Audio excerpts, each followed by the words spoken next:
aujourd'hui, petite vidéo spécialement pour vous puisqu'on va parler des règles. Alors, on va pas parler directement des règles en disant que c'est rouge, ça coule et tout parce que franchement, tout le monde s'en fout. Hein? Je pense que tout le monde s'en fout. Qui s'en fout? Non, aujourd'hui on va parler de la cup. Je vais vous expliquer un petit peu toutes les possibilités. Je vais vous dire exactement qui peut porter, quand porter, comment mettre. Je vais vraiment tout vous expliquer. Donc voilà, c'est quoi une coupe menstruelle? C'est ça. Et ça c'est quoi? C'est un dispositif qui va vous protéger durant vos règles, tout simplement. C'est un dispositif qui va se caler dans votre vagin. Donc ouais, vraiment, j'y vais crûment. Faut y aller, il faut s'exprimer. Nous sommes des femmes, bordel. On s'en fout des règles. Il n'y a pas de tabou, ok? Donc je disais. À moi. Calmement. Donc ce dispositif se met dans le vagin et en fait va se mettre au niveau des parois et du coup empêcher en fait les règles de passer à travers et donc comment dire, réceptionner toutes les règles dans cette petite coupe en fait, tout simplement. Donc c'est vraiment génial. C'est génial. Pour d'autres, non, c'est pas génial parce qu'il faut se l'empiler, c'est un peu compliqué. Donc qui peut porter cette cup? Toutes les femmes peuvent la porter. Que ce soit des personnes qui n'ont jamais eu de rapport sexuel, des personnes qui n'ont jamais accouché, des personnes qui ont déjà accouché, qui ont des règles abondantes, qui ont des petites règles, peu importe.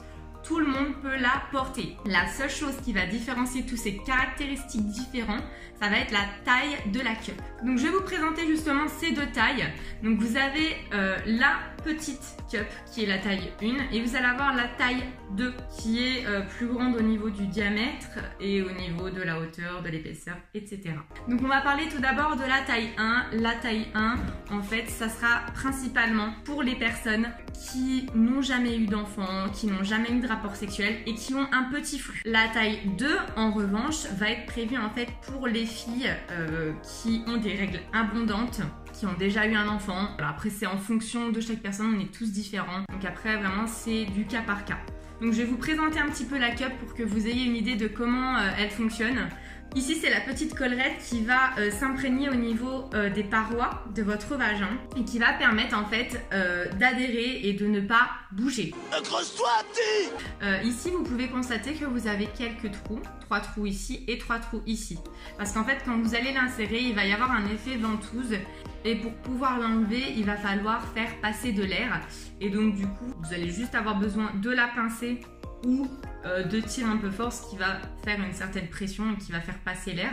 Et donc là, une fois que la pression sera nulle, vous allez pouvoir enlever votre cup de façon très simple. Ensuite ici, vous allez pouvoir constater que vous avez une tige. Donc normalement, on a une petite bille même au bout. Et donc en fait, c'est ça qui va vous permettre de retrouver votre cup. C'est votre repère. Après, il y en a qui s'en fichent et qui la coupent. Personnellement, je préfère la garder puisque moi, je préfère ce côté pratique de tirer cette tige.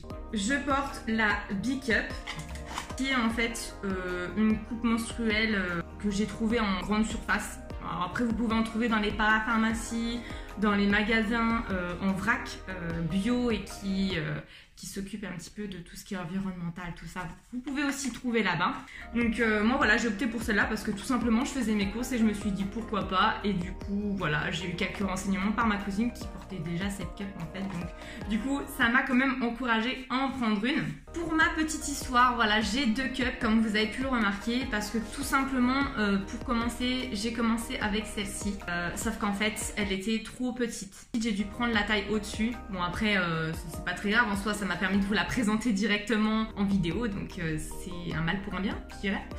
Du coup, j'ai dû racheter une deuxième cup et celle-ci me va très très bien. Donc voilà, on passe direct à comment savoir si la taille de notre cup nous correspond. Donc il va y avoir 2 possibilités, tout simplement. La première, si elle est trop petite, vous allez remarquer qu'elle glisse, qu'elle se tourne, qu'elle bouge en fait dans votre vagin. Ça va être vraiment désagréable, vous allez avoir une sensation de gêne assez importante et vous allez avoir surtout des difficultés à la retirer puisqu'en fait elle va énormément bouger puisqu'elle est plus petite et elle va avoir tendance à faire l'ascenseur, donc à monter un peu plus haut dans le vagin.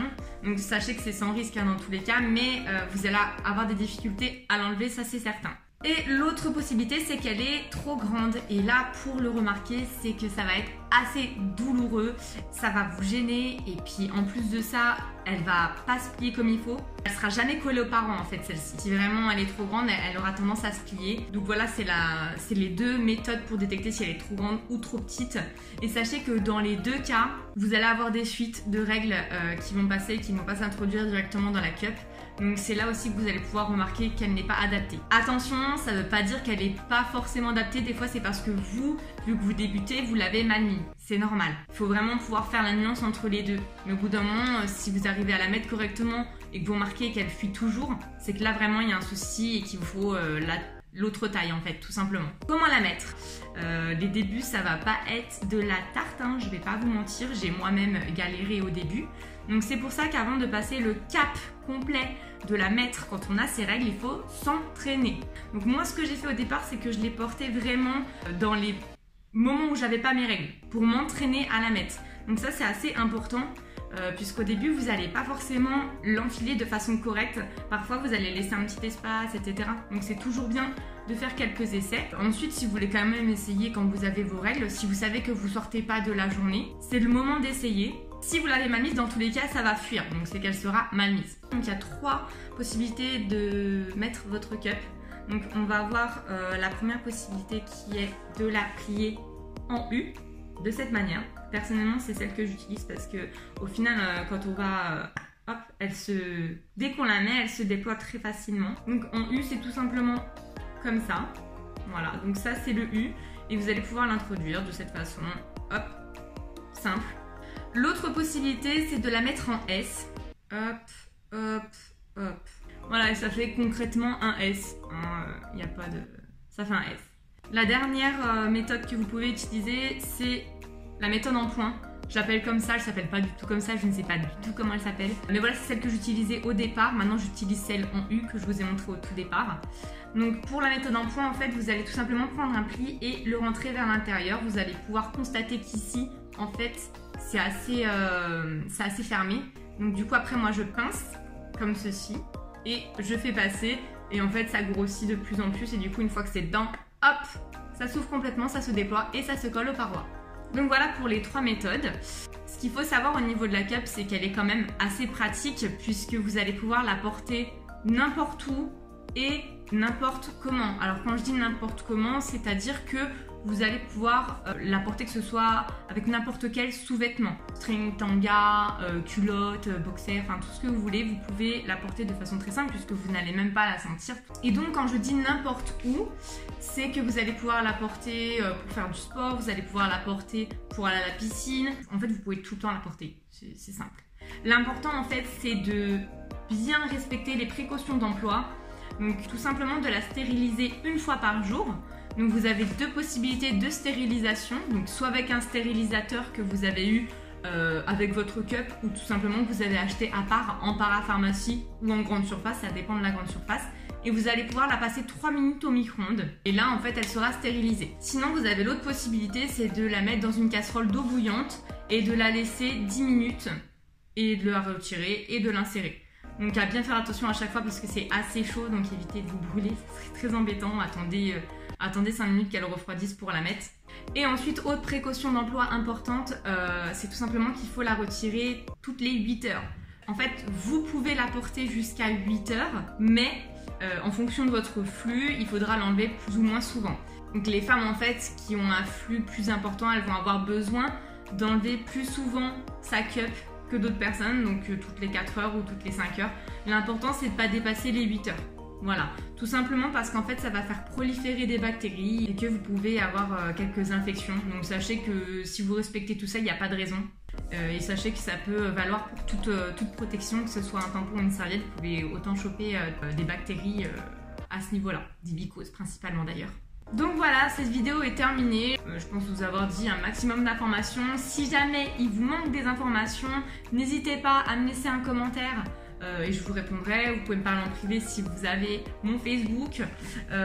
Voilà, et comme ça je pourrai échanger avec vous pour vous donner plus d'informations, mes témoignages. Donc si vous avez des questions, n'hésitez vraiment pas de me les mettre en commentaire. Il n'y a aucun tabou, vraiment, on est entre filles, il n'y a pas de souci. Et N'hésitez pas bien évidemment à liker ma vidéo et à vous abonner puisque je compte faire d'autres vidéos par la suite. D'ailleurs, je compte faire une vidéo sur le shampoing solide, chose que je viens d'adopter il n'y a pas très longtemps.